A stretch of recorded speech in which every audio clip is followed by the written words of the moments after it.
Chapter 2 of The Picture of Dorian Gray by Oscar Wilde. This recording is in the public domain. Read by Bob Neufeld. As they entered, they saw Dorian Gray. He was seated at the piano, with his back to them, turning over the pages of a volume of Schumann's Forest Scenes. "You must lend me these, Basil," he cried. "I want to learn them. They are perfectly charming." "That entirely depends on how you sit to-day, Dorian." "Oh, I am tired of sitting, and I don't want a life-size portrait of myself," answered the lad, swinging round on a music-stool in a wilful, petulant manner. When he caught sight of Lord Henry, a faint blush coloured his cheeks for a moment, and he started up. "I beg your pardon, Basil, but I didn't know you had any one with you." "This is Lord Henry Wotton, Dorian, an old Oxford friend of mine. I have just been telling him what a capital sitter you were, and now you have spoiled everything." "You have not spoiled my pleasure in meeting you, Mr. Gray," said Lord Henry, stepping forward and extending his hand. "My aunt has often spoken to me about you. You are one of her favourites, and I am afraid one of her victims also." "I am in Lady Agatha's black books at present," answered Dorian with a funny look of penitence. "I promised to go to a club in Whitechapel with her last Tuesday, and I really forgot all about it. We were to have played a duet together. 3 duets, I believe. I don't know what she will say to me. I am far too frightened to call." "Oh, I will make your peace with my aunt. She is quite devoted to you, and I don't think it really matters about your not being there. The audience probably thought it was a duet.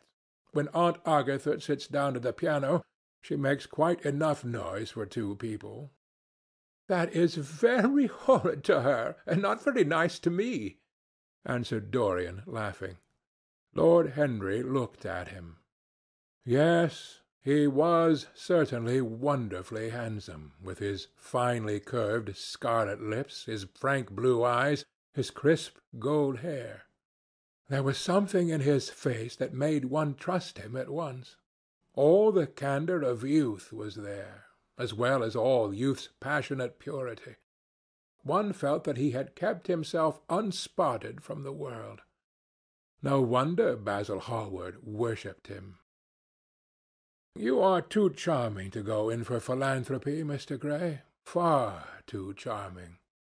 And Lord Henry flung himself down on the divan and opened his cigarette-case. The painter had been busy mixing his colours and getting his brushes ready. He was looking worried, and when he heard Lord Henry's last remark, he glanced at him, hesitated for a moment, and then said, "Harry, I want to finish this picture to-day. Would you think it awfully rude of me if I asked you to go away?" Lord Henry smiled and looked at Dorian Gray. "Am I to go, Mr. Gray?" he asked. "Oh, please don't, Lord Henry. I see that Basil is in one of his sulky moods, and I can't bear him when he sulks. Besides, I want you to tell me why I should not go in for philanthropy." "I don't know that I shall tell you that, Mr. Gray. It is so tedious a subject that one would have to talk seriously about it. But I certainly shall not run away, now that you have asked me to stop. You don't really mind, Basil, do you? You have often told me that you liked your sitters to have some one to chat to." Hallward bit his lip. "If Dorian wishes it, of course you must stay. Dorian's whims are laws to everybody, except himself." Lord Henry took up his hat and gloves. "You are very pressing, Basil, but I'm afraid I must go. I have promised to meet a man at the Orleans. Good-bye, Mr. Gray. Come and see me some afternoon in Curzon Street. I am nearly always at home at 5 o'clock. Write to me when you are coming. I should be sorry to miss you." "Basil," cried Dorian Gray, "if Lord Henry Wotton goes, I shall go too."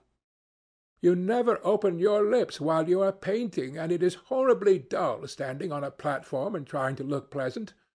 Ask him to stay. I insist upon it." "Stay, Harry, to oblige Dorian and to oblige me," said Hallward, gazing intently at his picture. "It is quite true. I never talk when I am working, and never listen either, and it must be dreadfully tedious for my unfortunate sitters. I beg you to stay." "But what about my man at the Orleans?" The painter laughed. "I don't think there will be any difficulty about that. Sit down again, Harry. And now, Dorian, get up on the platform, and don't move about too much, or pay attention to what Lord Henry says. He has a very bad influence over all his friends, with the single exception of myself." Dorian Gray stepped on the dais with the air of a young Greek martyr, and made a little moue of discontent to Lord Henry, to whom he had rather taken a fancy. He was so unlike Basil. They had made a delightful contrast, and he had such a beautiful voice.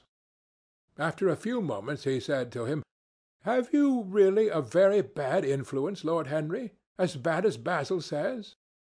"There is no such thing as a good influence, Mr. Gray. All influence is immoral. Immoral from the scientific point of view." "Why?"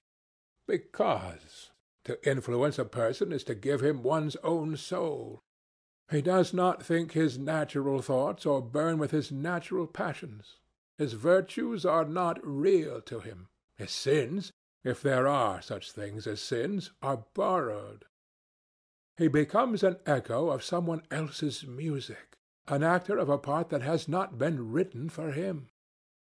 The aim of life is self-development, to realize one's nature perfectly. That is what each of us is here for. People are afraid of themselves nowadays. They have forgotten the highest of all duties, the duty that one owes to oneself. Of course they are charitable. They feed the hungry and clothe the beggar, but their own souls starve and are naked. Courage has gone out of our race. Perhaps we never really had it. The terror of society, which is the basis of morals, the terror of God, which is the secret of religion, these are the two things that govern us. And yet— "Just turn your head a little more to the right, Dorian, like a good boy," said the painter, deep in his work, and conscious only that a look had come into the lad's face that he had never seen there before. "And yet," continued Lord Henry, in his low musical voice, and with that graceful wave of the hand that was always so characteristic of him, and that he had even in his Eton days, "I believe that if one man were to live out his life fully and completely, were to give form to every feeling, expression to every thought, reality to every dream, I believe that the world would gain such a fresh impulse of joy that we would forget all the maladies of medievalism and return to the Hellenic ideal, to something finer, richer than the Hellenic ideal, it may be. But the bravest man amongst us is afraid of himself. The mutilation of the savage has its tragic survival in the self-denial that mars our lives. We are punished for our refusals. Every impulse that we strive to strangle broods in the mind and poisons us. The body sins once and has done with its sin, for action is a mode of purification. Nothing remains then but the recollection of a pleasure or the luxury of a regret. The only way to get rid of a temptation is to yield to it. Resist it, and your soul grows sick with longing for the things it has forbidden to itself, with desire for what its monstrous laws have made monstrous and unlawful. It has been said that the great events of the world take place in the brain. It is in the brain, and the brain only, that the great sins of the world take place also. You, Mr. Gray, you yourself, With your rose-red youth and your rose-white boyhood, you have had passions that have made you afraid, thoughts that have filled you with terror, daydreams and sleeping dreams whose mere memory might stain your cheek with shame. "Stop!" faltered Dorian Gray. "Stop! You bewilder me. I don't know what to say. There is some answer to you, but I cannot find it. Don't speak. Let me think. Or rather, let me try not to think." For nearly 10 minutes he stood there, motionless, with parted lips and eyes strangely bright. He was dimly conscious that entirely fresh influences were at work within him. Yet they seemed to him to have come really from himself. The few words that Basil's friend had said to him, words spoken by chance, no doubt, and with wilful paradox in them, had touched some secret chord that had never been touched before, but that he felt was now vibrating and throbbing to curious pulses. Music had stirred him like that. Music had troubled him many times, but music was not articulate. It was not a new world, but rather another chaos that it created in us. Words, mere words, how terrible they were, how clear and vivid and cruel. One could not escape from them, and yet what a subtle magic there was in them. They seemed to be able to give a plastic form to formless things, and to have a music of their own as sweet as that of viol or of flute. Mere words! Was there anything so real as words? Yes, there had been things in his boyhood that he had not understood. He understood them now. Life suddenly became fiery-colored to him. It seemed to him that he had been walking in fire. Why had he not known it? With his subtle smile, Lord Henry watched him. He knew the precise psychological moment when to say nothing. He felt intensely interested. He was amazed at the sudden impression that his words had produced, and remembering a book that he had read when he was 16, a book which had revealed to him much that he had not known before, he wondered whether Dorian Gray was passing through a similar experience. He had merely shot an arrow into the air. Had it hit the mark? How fascinating the lad was! Hallward painted away with that marvellous bold touch of his that had the true refinement and perfect delicacy that in art, at any rate, comes only from strength. He was unconscious of the silence. "Basil, I am tired of standing," cried Dorian Gray suddenly. "I must go out and sit in the garden. The air is stifling here." "My dear fellow, I am so sorry. When I am painting, I can't think of anything else. But you never sat better. You were perfectly still, and I have caught the effect I wanted. The half-parted lips and the bright look in the eyes. I don't know what Harry has been saying to you, but he has certainly made you have the most wonderful expression. I suppose he has been paying you compliments. You mustn't believe a word that he says." "He has certainly not been paying me compliments. Perhaps that is the reason that I don't believe anything he has told me." "You know you believe it all," said Lord Henry, looking at him with his dreamy, languorous eyes. "I will go out to the garden with you. It is horribly hot in the studio. Basil, let us have something iced to drink, something with strawberries in it." "Certainly, Harry. Just touch the bell, and when Parker comes I will tell him what you want.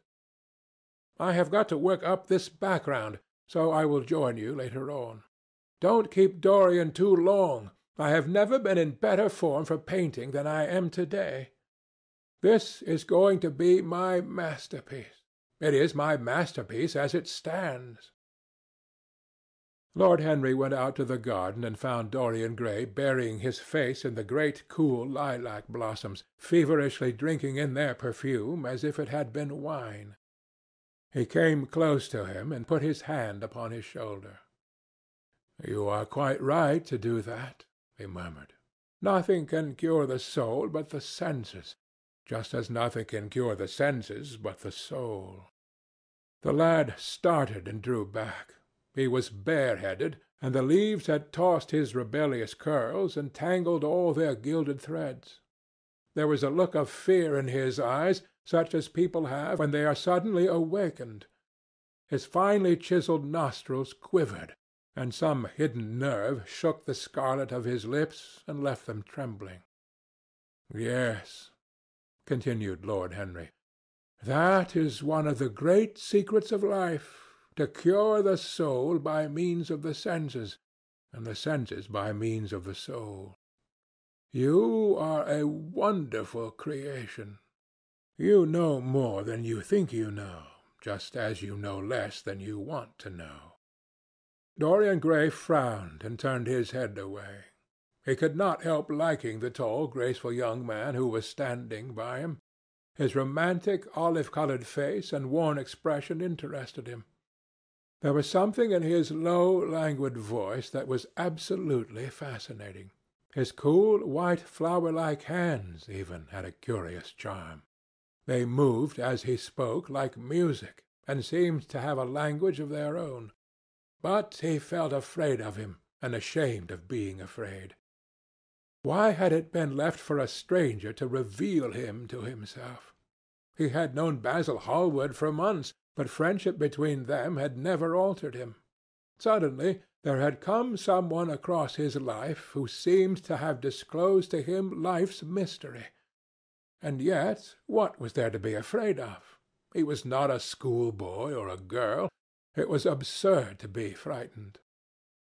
"Let us go and sit in the shade," said Lord Henry. "Parker has brought out the drinks, and if you stay any longer in this glare you will be quite spoiled, and Basil will never paint you again. You really must not allow yourself to become sunburnt.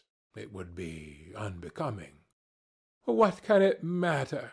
cried Dorian Gray, laughing, as he sat down on the seat at the end of the garden. "It should matter everything to you, Mr. Gray." "Why?"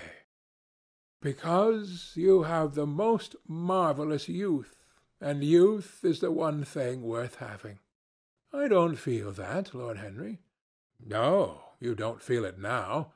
Some day, when you are old and wrinkled and ugly, when thought has seared your forehead with its lines and passion branded your lips with its hideous fires, you will feel it. You will feel it terribly. Now, wherever you go, you charm the world. Will it always be so? You have a wonderfully beautiful face, Mr. Gray. Don't frown. You have. In beauty is a form of genius. Is higher, indeed, than genius, as it needs no explanation. It is of the great facts of the world, like sunlight or springtime, or the reflection in dark waters of that silver shell we call the moon. It cannot be questioned. It has its divine right of sovereignty. It makes princes of those who have it. You smile? Ah, when you have lost it, you won't smile. People say sometimes that beauty is only superficial.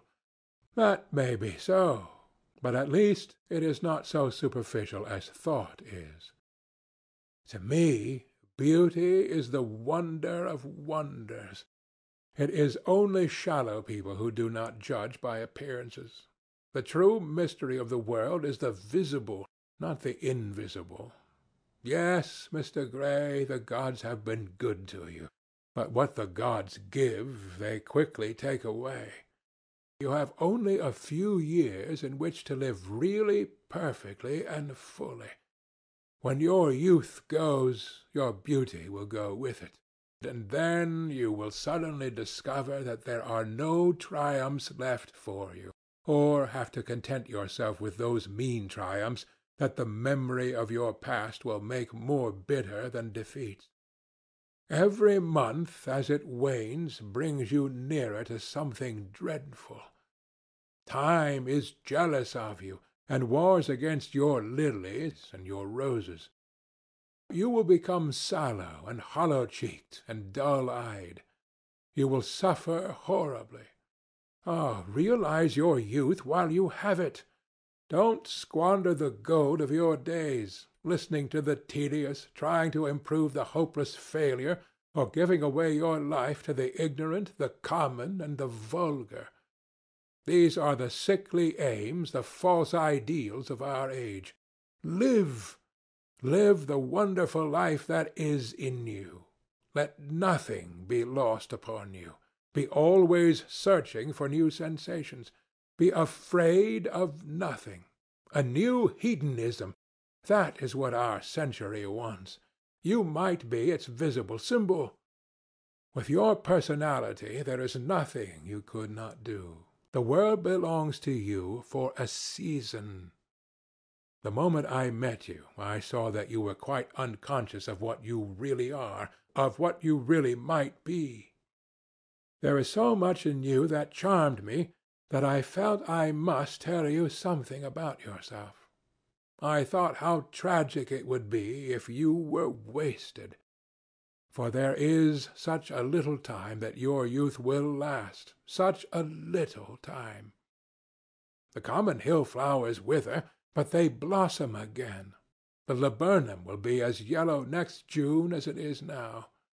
In a month there will be purple stars in the clematis, and year after year the green night of its leaves will hold its purple stars.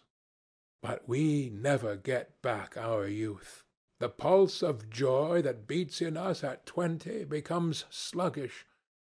Our limbs fail, our senses rot.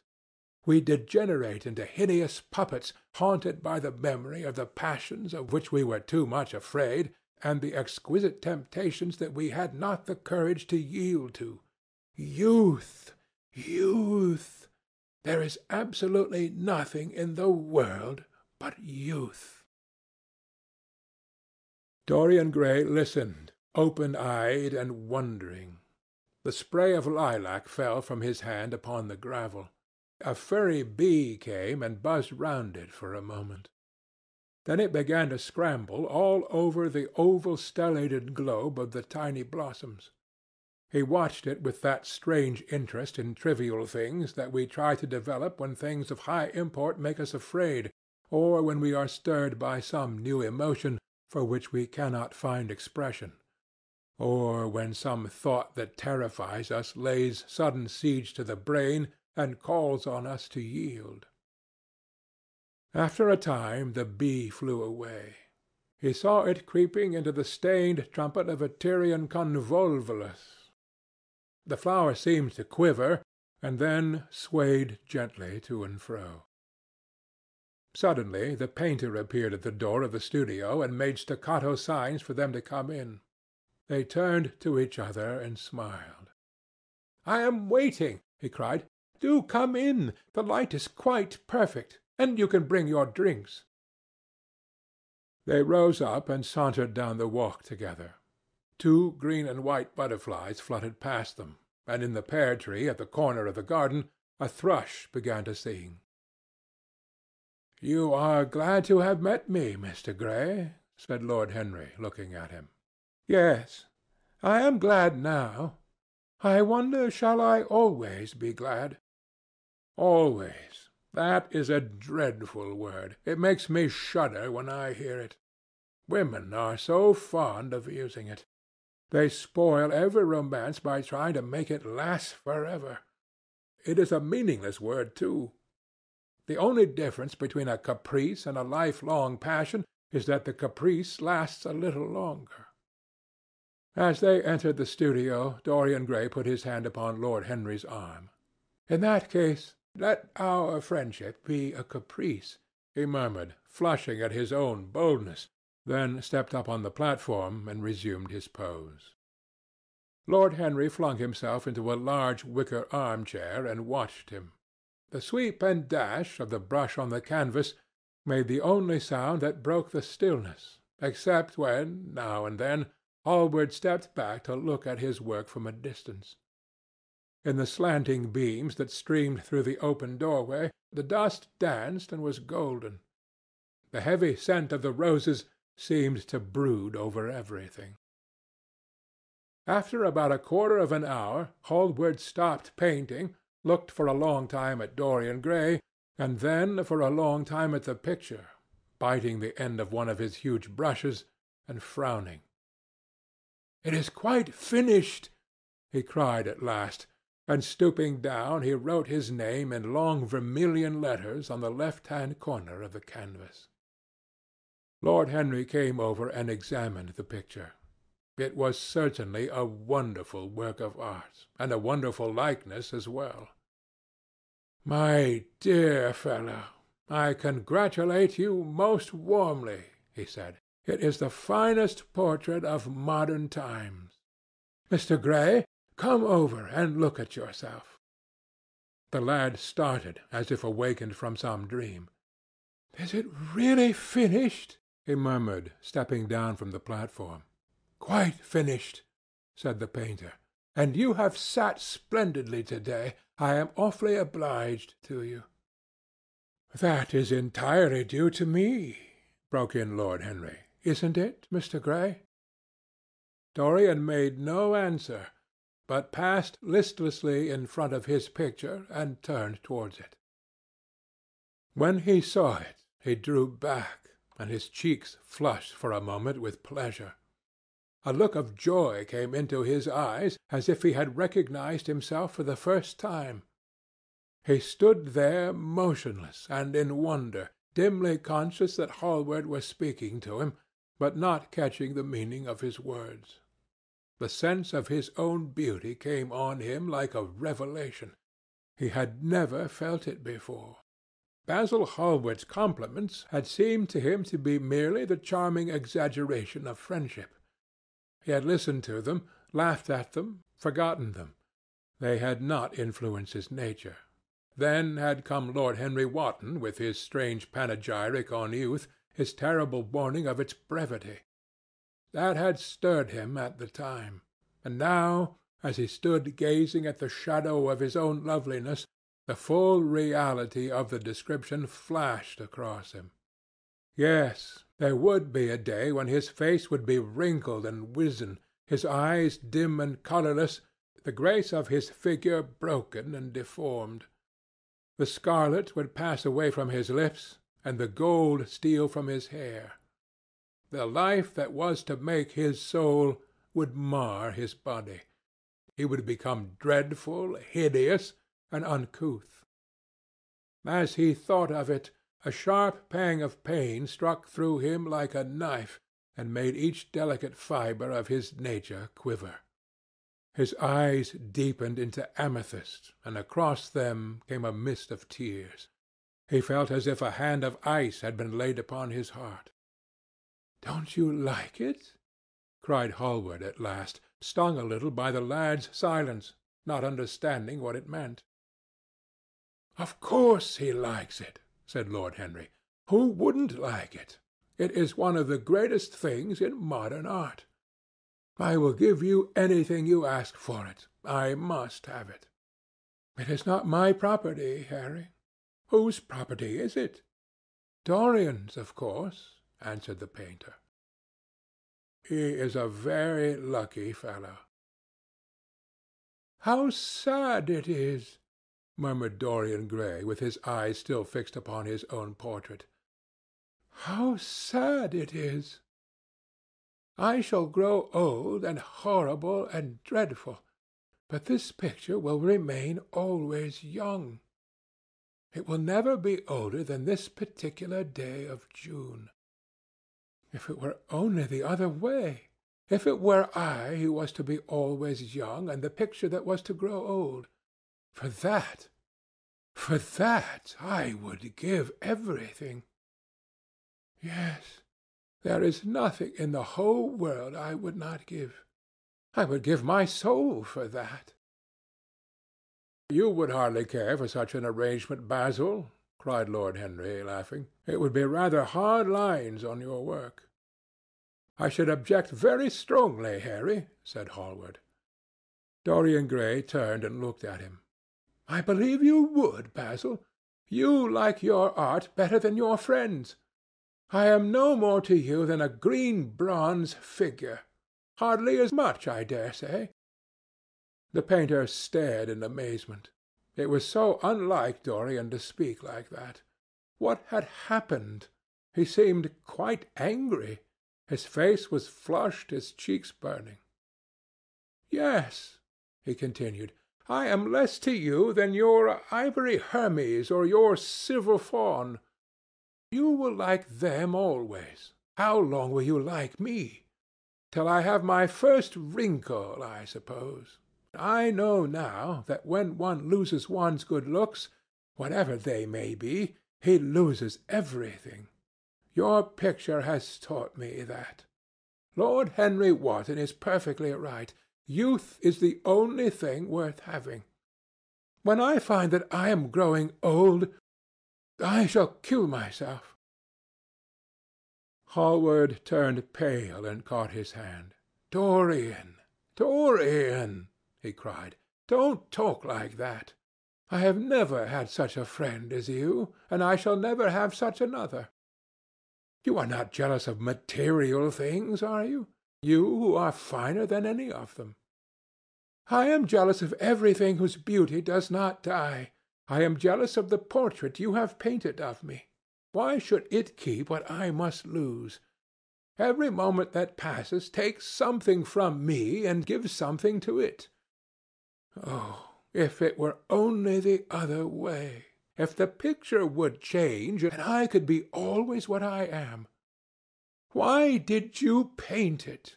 It will mock me some day, mock me horribly." The hot tears welled into his eyes. He tore his hand away, and flinging himself on the divan, he buried his face in the cushions as though he was praying. "This is your doing, Harry," said the painter bitterly. Lord Henry shrugged his shoulders. "It is the real Dorian Gray, that is all."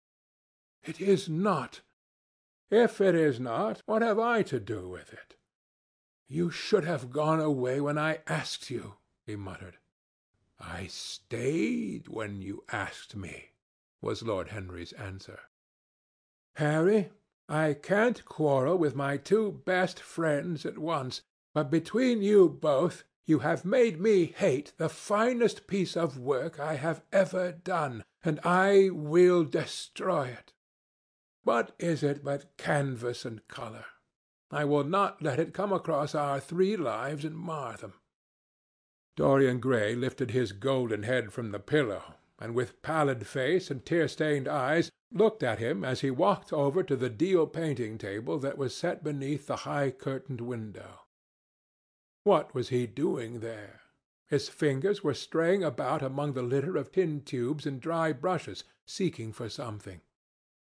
Yes, it was for the long palette-knife, with its thin blade of lithe steel. He had found it at last. He was going to rip up the canvas. With a stifled sob the lad leaped from the couch, and rushing over to Hallward, tore the knife out of his hand and flung it to the end of the studio. "Don't, Basil, don't!" he cried. "It would be murder." "I am glad you appreciate my work at last, Dorian," said the painter coldly, when he had recovered from his surprise. "I never thought you would." "Appreciate it? I am in love with it, Basil. It is part of myself. I feel it."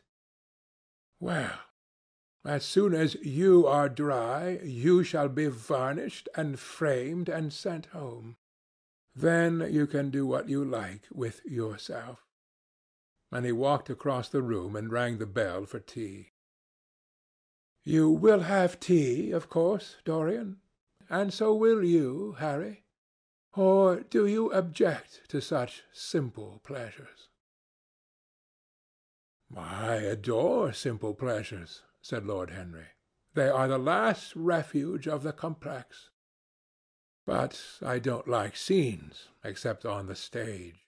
What absurd fellows you are, both of you! I wonder who it was defined man as a rational animal. It was the most premature definition ever given. Man is many things, but he is not rational. I am glad he is not, after all, though I wish you chaps would not squabble over the picture. You had much better let me have it, Basil. This silly boy doesn't really want it, and I really do." "If you let any one have it but me, Basil, I shall never forgive you," cried Dorian Gray. "And I don't allow people to call me a silly boy. You know the picture is yours, Dorian. I gave it to you before it existed.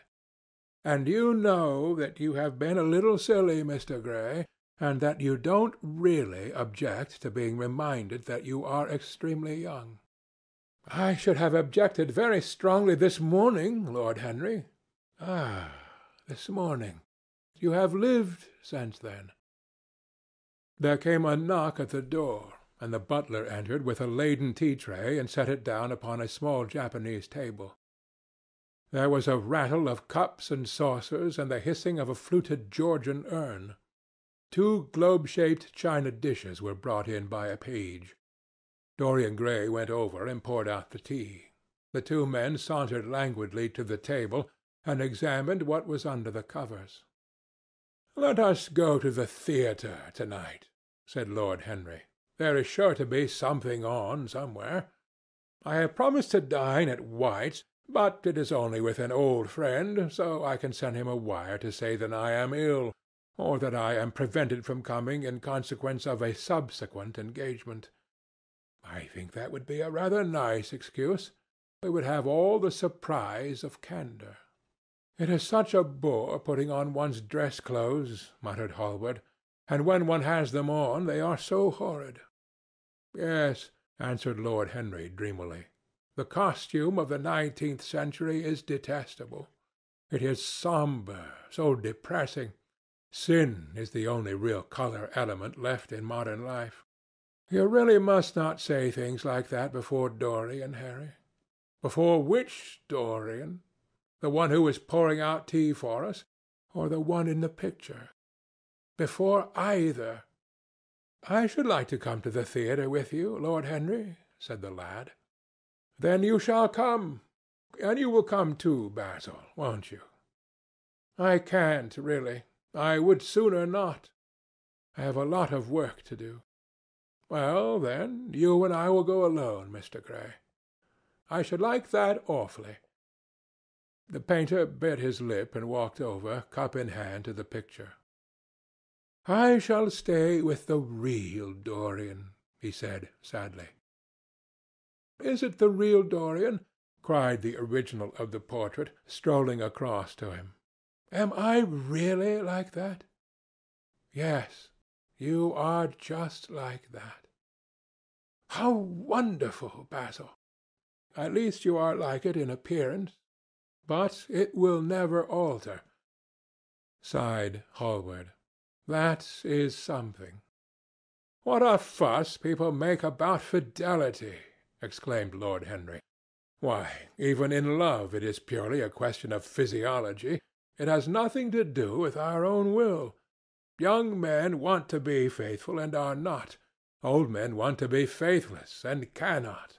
That is all one can say." "Don't go to the theatre to-night, Dorian," said Hallward. "Stop and dine with me." "I can't, Basil." "Why?" "Because I have promised Lord Henry Wotton to go with him." "He won't like you better for keeping your promises. He always breaks his own. I beg you not to go." Dorian Gray laughed and shook his head. "I entreat you." The lad hesitated and looked over at Lord Henry, who was watching them from the tea-table with an amused smile. "I must go, Basil," he answered. "Very well," said Hallward, and he went over and laid down his cup on the tray. "It is rather late, and as you have to dress, you had better lose no time. Good-bye, Harry. Good-bye, Dorian. Come and see me soon. Come tomorrow." "Certainly. You won't forget?" "No, of course not," cried Dorian. "And Harry." "Yes, Basil?" remember what I asked you when we were in the garden this morning." "I have forgotten it." "I trust you." "I wish I could trust myself," said Lord Henry, laughing. "Come, Mr. Gray, my hansom is outside, and I can drop you at your own place. Good-bye, Basil. It has been a most interesting afternoon." As the door closed behind them, the painter flung himself down on a sofa, and a look of pain came into his face. Chapter 2